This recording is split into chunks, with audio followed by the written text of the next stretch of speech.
Hi all, welcome to the course of Industrial Management and Safety. Today we will discuss about different types of business ownership. There are different types of business ownerships. These are individual or sole proprietorship, partnership organization, joint stock company.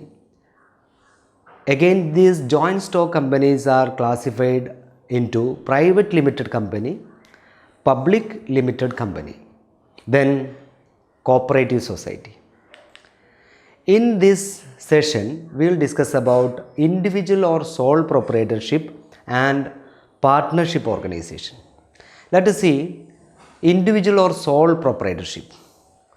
It is owned by a single person. ഒരാൾ മാത്രം ഒരു company on ചെയ്യുകയാണെങ്കിൽ, ഒരു business enterprise on ചെയ്യുകയാണെങ്കിൽ, അങ്ങനെയുള്ള എൻ്റർപ്രൈസിനെ അല്ലെങ്കിൽ ഓർഗനൈസേഷനെ single or sole proprietorship, individual or sole proprietorship എന്ന് പറയും. He invest capital, employee, labour and machines, everything. ഒരാൾ മാത്രമായിരിക്കും അതിൽ ഇൻവെസ്റ്റ്മെൻറ്റ് നടത്തുക. He enjoys all benefits and losses. Owner has all rights to determine the plans and policies. എന്ത് പോളിസിയും എന്ത് ഡിസിഷനും എടുക്കുന്നത് ഒരാൾ മാത്രമായിരിക്കും, അതായത് അതിൻ്റെ ഓണർ മാത്രം. ഇതാണ് ഇൻഡിവിജ്വൽ ഓർ സോൾ പ്രൊപ്പറേറ്റർഷിപ്പ് എന്ന് പറയുന്നത്. എല്ലാ കാര്യത്തിലും എക്സ്പെർട്ടായിട്ടുള്ള ഒരാൾക്ക് മാത്രമേ, അല്ലെങ്കിൽ ഒരു ചെയ്യുന്ന ബിസിനസ് മേഖലയിൽ എല്ലാ കാര്യത്തിലും ഏബിളായിട്ടുള്ള ഒരാൾക്ക് മാത്രമേ ഇങ്ങനെയുള്ള ഒരു ബിസിനസ് സ്ഥാപനം കറക്റ്റായിട്ട് ഏബിളായിട്ട് കൊണ്ടു നടക്കാൻ സാധിക്കുകയുള്ളൂ. Okay, then what are the advantages of single or sole proprietorship? Easy for formation, എളുപ്പമാണ്, വേറെ ലീഗൽ ഫോർമാലിറ്റീസ് ഒന്നും തന്നെ ഇല്ല. Owner is free to make any decision. അയാൾക്ക് എന്ത് ഡിസിഷൻ എടുക്കാം, കാരണം എന്താ, ആരെയും ബോധിപ്പിക്കാനില്ല, അയാൾ മാത്രമാണ് അതിൻ്റെ responsible person. Simplicity in the organisation and expenses in starting are minimum. വളരെ കുറഞ്ഞ എക്സ്പെൻസിൽ സ്റ്റാർട്ട് ചെയ്യാൻ പറ്റും. The owner can meet the customers taste directly. നമുക്കറിയാം, നമ്മുടെ നാട്ടിലെ ഒരു ചെറിയ കട, ആ കട ഒരാൾ സ്വന്തമായിട്ട് മാനേജ് ചെയ്യുന്ന, അയാളുടെ മാത്രമായിട്ടുള്ള ആ കടയിൽ വരുന്ന ആളുകളായിട്ട് ഡയറക്റ്റ് കോണ്ടാക്റ്റ് ആയിരിക്കും. അപ്പോൾ അതുകൊണ്ട് തന്നെ കസ്റ്റമേഴ്സിൻ്റെ ടേസ്റ്റ് ഡയറക്റ്റായിട്ട് മനസ്സിലാക്കാൻ അത് അയാൾക്ക് സാധിക്കും. Okay, then the secrecy can be maintained. Secrecy maintain ചെയ്യാൻ കിട്ടും, കാരണം എന്താ, വേറെ ആരുമില്ല, അയാൾ മാത്രമേ ഉള്ളൂ. Then more flexible and product variety can be changed. Product varieties എപ്പോഴും വേണമെങ്കിൽ ചേഞ്ച് ചെയ്യാൻ പറ്റും, കാരണം അയാളാണ് ഡിസിഷൻ എടുക്കുന്നത്. The efforts and rewards are directly related. Efforts ഉണ്ടെങ്കിൽ അതിനനുസരിച്ചുള്ള റിവാർഡ്സും ഉണ്ടാവും എന്നുള്ളതാണ്. മിനിമം ലീഗൽ റെസ്ട്രിക്ഷൻ വളരെ കുറവായിരിക്കും. അതുപോലെ ഓവർ ഹെഡ് എക്സ്പെൻസസ്, കാരണം ഇയാൾ മാത്രമായിരിക്കും എല്ലാ കാര്യങ്ങളും സൂപ്പർവൈസ് ചെയ്യുന്നതും ബാക്കി എല്ലാ കാര്യങ്ങളും ചെയ്യുന്നത് ഇയാൾ മാത്രമായിരിക്കും. അതുകൊണ്ട് ഓവർ ഹെഡ് എക്സ്പെൻസസ് വളരെ കുറവായിരിക്കും. ദെൻ ഡിസഡ്വാൻറ്റേജസ്, എന്ത് കാര്യമാണെങ്കിലും അഡ്വാൻറ്റേജും ഉണ്ടാവും ഡിസഡ്വാൻറ്റേജും ഉണ്ടാവും. എന്താണ് ഡിസഡ്വാൻറ്റേജ് നോക്കാം. The owner cannot be master of all the techniques. എല്ലാ ടെക്നിക്സും മാസ്റ്റർ ആയിട്ടുള്ള ഒരാളുണ്ടാവില്ല. Like management, sales, engineering, process etcetera. Hence work suffers. എല്ലാ കാര്യത്തിലും ഏബിളായിരിക്കില്ല, അതുകൊണ്ട് തന്നെ ചില ഏരിയയിൽ വർക്ക് സഫർ ചെയ്യും, അതായത് അതിൽ പ്രശ്നങ്ങൾ ഉണ്ടാവാൻ സാധ്യതയുണ്ട്. Then if the business fails, creditors can take the personal property as well as business property of the owner to settle their claim. Failure വരികയാണെങ്കിൽ പേഴ്സണൽ പ്രോപ്പർട്ടിയോ അല്ലെങ്കിൽ ബിസിനസ് പ്രോപ്പർട്ടിയോ ഒക്കെ എല്ലാ കാര്യങ്ങളും ആ ഒരു ഡെപ്റ്റിൻ്റെ പേരിൽ ക്ലെയിം ചെയ്യാനുള്ള സാധ്യത ഉണ്ട്. So this involves unlimited liability for debts and losses.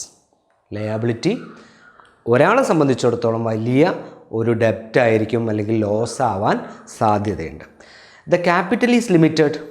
Capital വളരെ കുറഞ്ഞ ക്യാപിറ്റലേ ഇങ്ങനെയുള്ള ഒരു ഓർഗനൈസേഷനിൽ നമുക്ക് ഇൻവെസ്റ്റ് ചെയ്യാൻ സാധിക്കുകയുള്ളൂ, കളക്ട് ചെയ്യാൻ സാധിക്കുകയുള്ളൂ. ദർഫോർ മോഡേൺ ഫേംസിന് സൂട്ടബിൾ അല്ല. The firm may stop with the death of the proprietor. അയാളങ്ങ് മരിക്കുകയാണെങ്കിൽ അതോടുകൂടി ഈ ഒരു ബിസിനസ് സ്ഥാപനം നിന്ന് പോകാൻ അതിനുള്ള സാധ്യതയുണ്ട് മീൻസ് അയാളുടെ മരണത്തോടു കൂടി അത് അവസാനിക്കും. ദെൻ എവിടെയാണ് ഇത് അപ്ലിക്കബിൾ ആയത്? This type of ownership is suitable in the following cases. എവിടെയാണ്? ഒരാൾക്ക് സ്വന്തമായിട്ട് when the business can be taken care bye one single person in all functions, നമ്മൾ നേരത്തെ പറഞ്ഞു.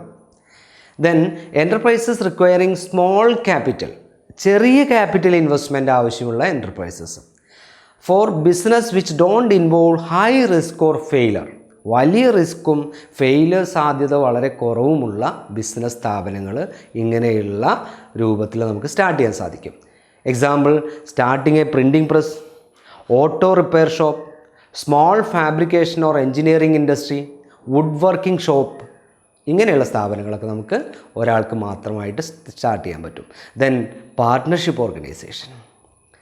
നമുക്കറിയാം, ഒന്നിലധികം ആളുകൾ കൂടിയിട്ട് ഒരു ബിസിനസ് ഓർഗനൈസേഷൻ ഉണ്ടാക്കുകയാണെങ്കിൽ അതിനെ പാർട്ട്ണർഷിപ്പ് ഓർഗനൈസേഷൻ പറയും. Association of 2 or more persons. Maximum numbers. According to Companies Act 2013, maximum numbers of partners are 100. It was 20 and 10 according to Companies Act 1956. ഇപ്പോൾ അത് 100 ആണ് മാക്സിമം നമ്പർ. മിനിമം നമ്പർ നമുക്കറിയാം 2 ആണ്, maximum number 100 ആണ്. To avoid any complication, ഇത് സാധാരണ കേസിൽ നമുക്കറിയാം പാർട്ട്ണർഷിപ്പ് ഓർഗനൈസേഷൻ എന്ന് പറയുമ്പോൾ കുറച്ച് കഴിയുമ്പോൾ അവർ തമ്മിൽ അഭിപ്രായ വ്യത്യാസം ഉണ്ടാവും. ആ അഭിപ്രായ വ്യത്യാസം ഉണ്ടാകുന്ന സമയത്ത് ഒരു ലീഗലായിട്ടുള്ള ഒരു സേഫ്റ്റി ഉണ്ടാവാൻ വേണ്ടിയിട്ട് ഒരു പാർട്ട്ണർഷിപ്പ് ഡീഡ് ഉണ്ടാക്കും. എന്താണ് പാർട്ട്ണർഷിപ്പ് ഡീഡ് നോക്കാം. ഒരു എഗ്രിമെൻറ്റ്. എന്താണ് പാർട്ട്ണർഷിപ്പ് ഡീഡിൽ ഉണ്ടാവുക?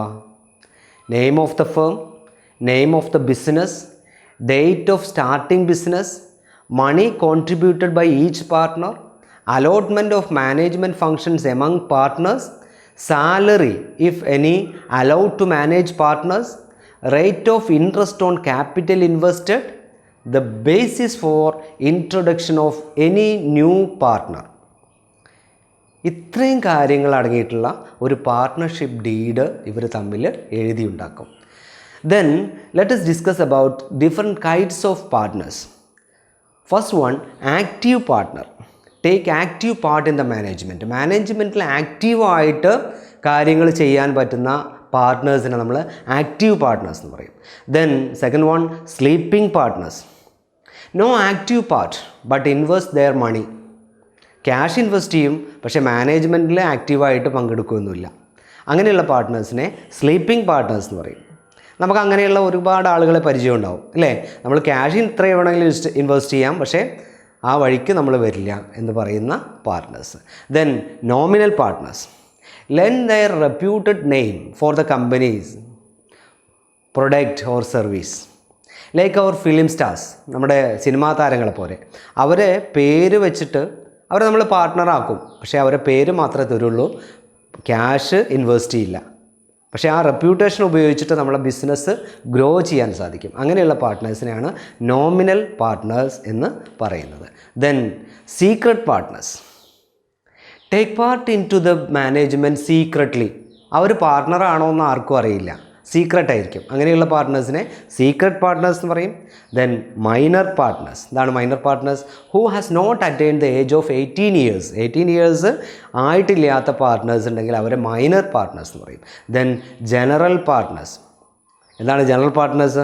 All the partners in the organisation is known as general partners. നമ്മളിപ്പോൾ പറഞ്ഞ എല്ലാ പാർട്ട്നേഴ്സിനും ഒന്നിച്ച് നമ്മൾ ജനറൽ പാർട്ട്നേഴ്സ് എന്ന പേരിൽ പറയും. Okay, then what are the advantages of partnership organization? Let's see. Large capital can be collected than that of the sole proprietorship. Okay, അറിയാം നമുക്ക് ഒരാൾ ഇൻവെസ്റ്റ് ചെയ്യുന്നതും കൂടുതൽ ആളുകൾ, രണ്ടിൽ കൂടുതൽ ആളുകൾ ഒന്നിച്ച് ഇൻവെസ്റ്റ് ചെയ്യുന്നതും വ്യത്യാസമുണ്ട്. പാർട്ണർഷിപ്പിൽ കൂടുതൽ എമൗണ്ട് കളക്ട് ചെയ്യാൻ സാധിക്കും. Possess much better talent, skills from different partners. കുറേയധികം പാർട്ട്നേഴ്സ് ഉണ്ട്, അവരുടെയൊക്കെ സ്കിൽസ് നമുക്കതിൽ ഉപയോഗപ്പെടുത്താൻ സാധിക്കും. Can borrow money easily from various financial institutions.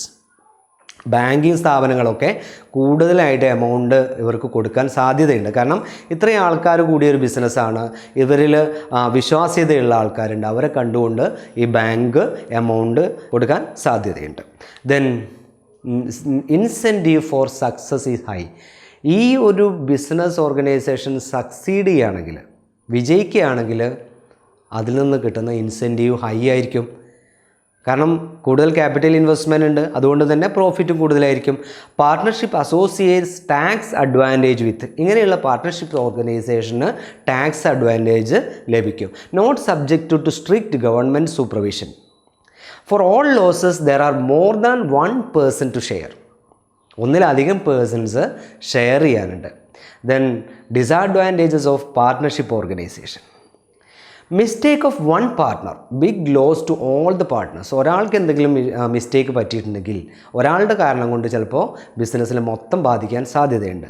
Chances of misunderstanding among partners which effect on the efficiency and expansion of business. ഇവർ തമ്മിലൊരു misunderstanding ഉണ്ടെങ്കിൽ ഇത് കുളമാകാനുള്ള സാധ്യതയുണ്ട്.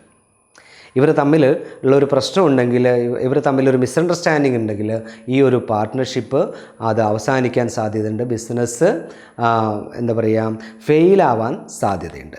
Then it is unsuitable for modern industries because they require huge capital. വലിയ capital investment ആവശ്യമുള്ള ഒരു ഫേമിന് ഇത് സ്യൂട്ടബിൾ അല്ല.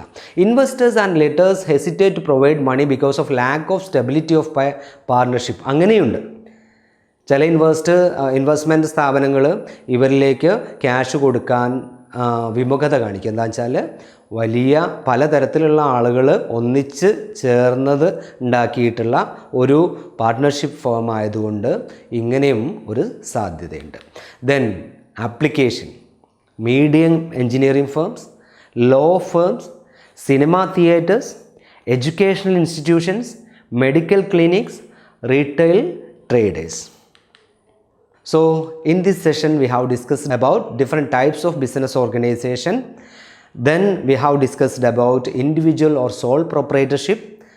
Again we have discussed about partnership organization. Okay, let's see in another session. Thank you.